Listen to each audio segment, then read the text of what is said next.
experience. I was able to pick up new things and learn new stuff because I ain't never did a summer league before, but it was a good experience overall. I was glad to be here. Know the team obviously didn't win any games in the 5 times you guys were out there playing, but do you feel from what you showed individually, personally, that you did enough to kind of show people that you belong in this league?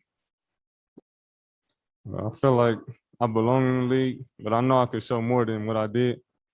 I'm not satisfied with how I played this last game, but overall it was all right. But I could always get better going forward. Will, go ahead. Hello, how do you feel like your game has grown with this 5-game experience? Wait, say that again? I didn't hear you. How do you feel like your game has grown with this 5-game experience? I picked up new like terms and stuff, and learned a couple of spots where I should be on the court and stuff. So it grown in that aspect as far as just knowing the terms and knowing where I should be at. And just also, how much have you allowed your mind to kind of get to a point where you might end up in this league with this team on the same team as your brother? You said what? Have you allowed yourself to kind of think about what it might be like playing with your brother if you end up getting signed by this team?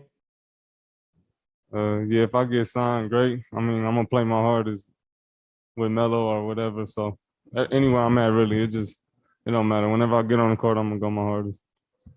Thank you.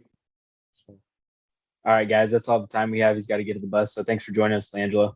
All right, thank you. And just like that, Liangelo drops the mic. Welcome to Ball Facts, guys, where we get the most hate and the most love. Liangelo said he was not satisfied with his last game, and rightfully so. He just had a bad shooting night. 3 for 13. He didn't make any of his three-pointers. He took 5 of them, and this significantly dropped his percentage over these 5 games. He went into this game shooting over 40% from the three-point line, and he leaves shooting 34.5%. His general field goal percentage is 37.5. Now, Lamelo and Lonzo, their first debut games that they had, Lonzo in the Summer League, Lamelo in the NBA, they stunk up the court. They didn't do well at all. Liangelo, on the contrary, came out his first game in Summer League blazing, 16 points in 16 minutes, and that pretty much shocked the world. Not here at Ball Facts, we knew what Liangelo could do, but most of the world, they were shocked by what Liangelo did because for the last 3 years, he was overrated, he wasn't good, he couldn't score on a college team, let alone an NBA Summer League with draft picks. But no one can be all summed up in one game, whether it's their worst game or their best game. You kind of got to take them all and see what you can find that they consistently did well or consistently didn't do well. And unfortunately, Liangelo's last game, he didn't do well. And in today's society, it's like you're as good as your last game. It doesn't matter if you did well for 5 games in a row and then you come out and do bad. You might hear a Stephen A or someone else on Fox Sports just bash you. Then you have a great game and then they come out and say, yeah, he's the next Jordan. But anyway, I was surprised by Liangelo's last game where he didn't shoot well at all. He didn't make one three-pointer. It's so unlike him. But then again, I did go to LaMelo's first NBA game all hyped up, and he scored a whopping 0 points. And I had people DMing me saying, Ballfacts, don't you feel stupid? You said LaMelo was going to be good. Look at him. He's not going to convert to the NBA well. And we know how that went. But back to G3. The things we saw from this summer league, we saw confidence. That's what we did see. He was never shy about shooting the ball. He always was calling for it, always wanted it, and was always ready to shoot. And that's a big thing when you come to the best league in the world. You need someone who's not going to shy away from big moments and who wants to shoot the ball. The worst thing that could happen is there's a play and there's 4 seconds left and you're wide open, but you don't want the pressure of making or missing, so you pass it and the shot clock runs out, which we have seen happen in the NBA. Liangelo will never be one of those guys. And of course, I'm going to have some casual fans in the comment section saying, really? You said one of his attributes that are good is confidence? Yes, I said that. It means a lot. Next, I want to talk about his defense because, honestly, everyone said this guy has no defense. He's not fast enough, first of all, and second of all, defense is not one of the things he hangs his hat up on. It's not something that he gives his effort to. LeVar taught him just to run and shoot. That was the narrative. But we see that has been debunked.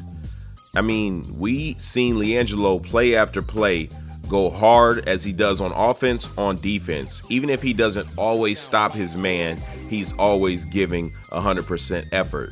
And when you're a young NBA player coming in as a rookie, that's all you can ask for. Everyone improves on defense. If you come in and you seem committed on both ends of the floor, that is something that coaches look for, because you can always improve. You just have to have the mindset of defense.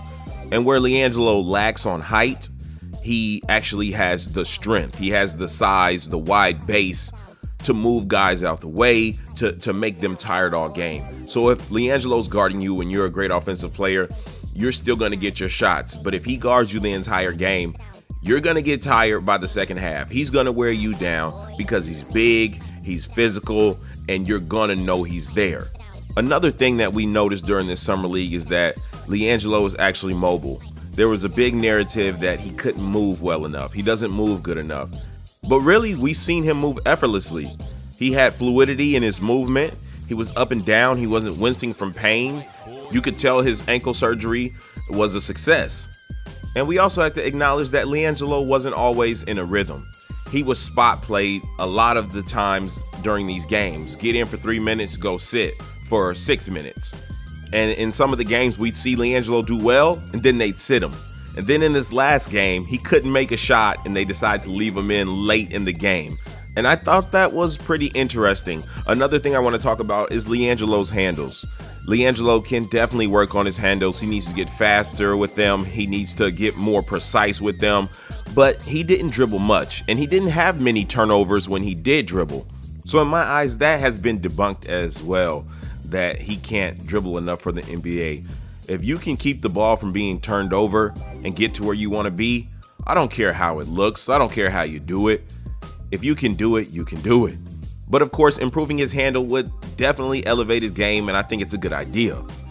But we have to get away from this narrative that everyone is pushing, that the only thing that Liangelo Ball can do is shoot, because he can defend. And he can also push the pace. He is great during the fast breaks. Considering that Liangelo never started and they spot played him and his teammates weren't always giving him the ball when he was open, I say he had a great summer league overall. And now we all have to just sit back and watch what the Hornets do. Watch what actually the entire NBA does, because they've seen what Liangelo has to offer. I'll keep you updated. Ball facts again. Peace.